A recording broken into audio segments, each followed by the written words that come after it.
Here's a number that doesn't get taught in school: 1.5 billion acres.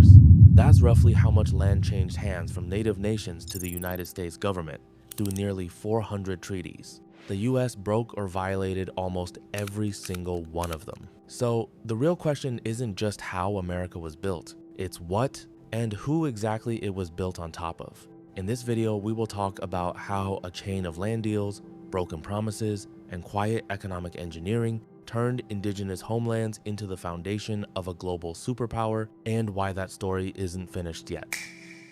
Before 1776, this land wasn't empty. It was home to hundreds of distinct nations: the Haudenosaunee in the northeast, the Cherokee and Creek in the southeast, the Lakota on the plains, the Dene in the southwest, and hundreds more, each with their own governments, economies, and borders. When European colonists arrived, they didn't find wilderness. They found a continent already organized. Understanding how the United States expanded from 13 colonies to a continental nation means understanding how that organization was dismantled, piece by piece, treaty by treaty. Let's start with a name most Americans know but don't fully understand: the Iroquois Confederacy, or Haudenosaunee, the people of the Longhouse. Long before 1776, these 6 nations had built a political system with checks and balances, a council of representatives, and mechanisms for resolving disputes between member nations peacefully. Benjamin Franklin studied it. Some historians believe the Confederacy's structure directly influenced ideas debated at the Constitutional Convention. So here's the twist right out of the gate. The very system built to justify taking native land may have borrowed its blueprint from a native government. That contradiction set the tone for everything after.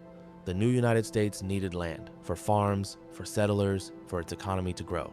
And it got that land primarily through treaties, which sounds diplomatic. In practice, treaties were often signed under military pressure, economic desperation, or outright deception.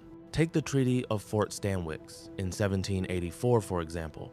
It was negotiated with Haudenosaunee representatives who many nations later said had no authority to sign away land on their behalf. It didn't matter. The ink was already on the page.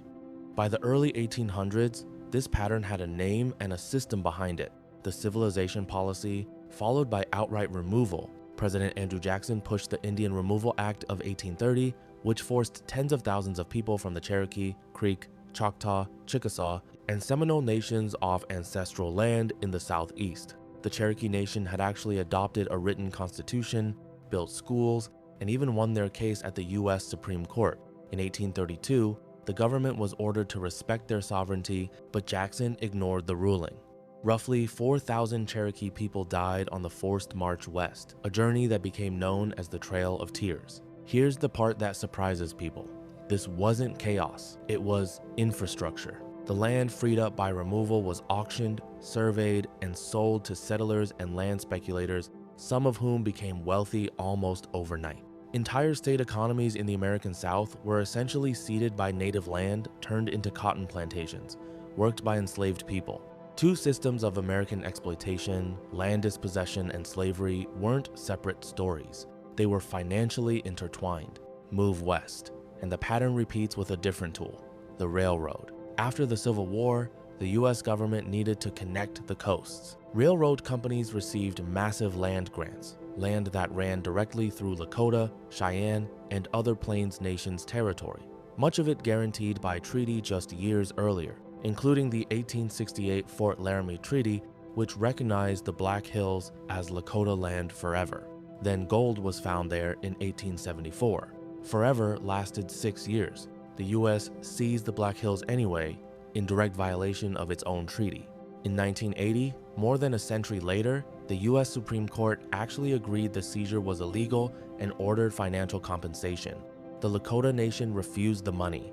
It's still sitting in a federal account today, worth well over $1 billion with interest. They don't want a payout. They want the land back. The decades of holding the line most people would have taken the money on is one of the quietest, most stubborn acts of resistance in American history. The story didn't stop at land. In the late 1800s and through most of the 20th century, the US ran a system of boarding schools designed explicitly to erase native languages, religions, and family structures in children as young as 5. The policy's own architect described the goal in blunt terms: kill the culture, save the person from it. Thousands of children never came home. Investigations are still uncovering unmarked graves at former school sites today. So by the time you reach the 20th century, the pattern is clear: land taken through treaty and force, economies built on top of it, culture targeted directly. But this isn't only a story of loss. Native nations never disappeared, and they didn't stop shaping the country either. Code talkers from the Navajo, Choctaw, and other nations used their languages to build unbreakable military codes in both world wars. Languages the government had spent decades trying to erase were the same languages that helped win those wars. Today, there are 574 federally recognized tribal nations in the United States, each with its own government, legal system, and relationship with the federal government, sovereign nations within a nation. Some run major economic enterprises. Some lead the country in renewable energy development on tribal land. Legal battles over water rights, land back movements, and treaty enforcement are active right now, not historical footnotes. The story didn't end at removal. It just kept going, but mostly off camera.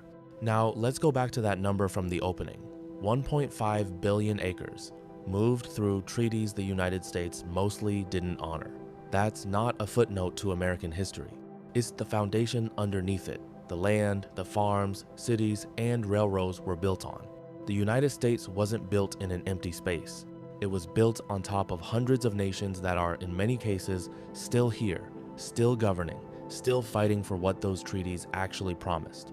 And that raises another question worth sitting with. What does a broken treaty actually mean, legally, today?